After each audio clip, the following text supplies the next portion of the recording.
The next record, right, would be Rakim's record. What was the name of that album? The first album. Rakim's first album. What no one understands about Rakim's first album is when you listen to Dr. Dre's The Chronic, the same drums that were used on that album was used on The Chronic. If you listen to and I bet you can get off this line with me. I want you to play Rakim's album and play Dre's The Chronic album. And if you listen to the beats, all of the drums that were selected on Dre's album, Rakim used it on that album. So that album had to be his favorite album. I'm going to do that right now because actually one of my big compliments for Dr. Dre is his drum selections are always, always, always on point. That never have I ever thought on a Dre beat that his drums are not heavy enough. Listen, trust me when I say this, because one day I was sitting there, I was just like, ghetto boy living in these ghetto streets from Dr. Dre.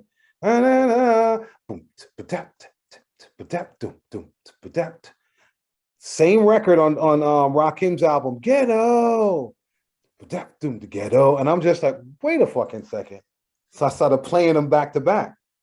The same shit. Get off this line, go listen to both those albums. You sit there going, wait a fucking second. This is the same shit. Evidently the same record, some of them. Ghetto boy living in these ghetto streets. And then you got Rakim singing about deep in the ghetto. The ghetto, but it's the same drum, talking the same shit over the same drums. But if you listen to that whole Chronic album, same drums used on Rakim's album is on that. A lot of them. So let me ask you, how did he get away with it? Because I'm sure remember they're all samples, right? They're all samples, and then he probably had somebody play them over. And to be honest with you, I'm wondering if he knows that. You get me? Because if I sit with Dre and be like, oh, Dre, so what is one of your best albums that he's mentioned Rakim's album? I'll know why.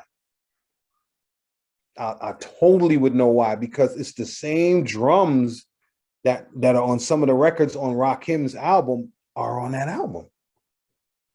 And I'm sitting there going, doesn't anybody hear this shit? Until I say it to somebody and they're just like, you talk, wow.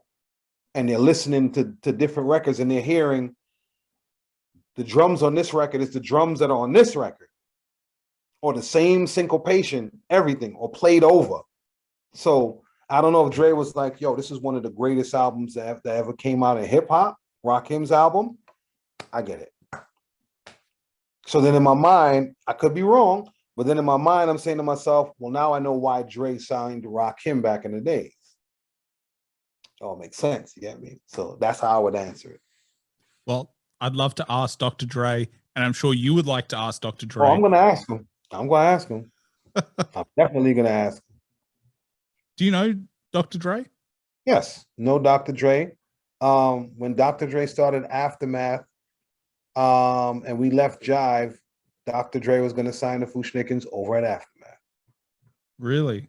A lot of people don't know that, but it's in his book. And he made sure he said it. He was like, the one group that I was going to sign was the Fushnikins to my label. Because we knew how to make records. It didn't matter what type of beat, we were going to make records. We knew how to make records. Well, damn. Look at that. Look, the scoop at the very last second. This is why you don't plan podcasts, because you find the best shit at the very end. But we'll definitely have you on again. I'm going to ask you more questions.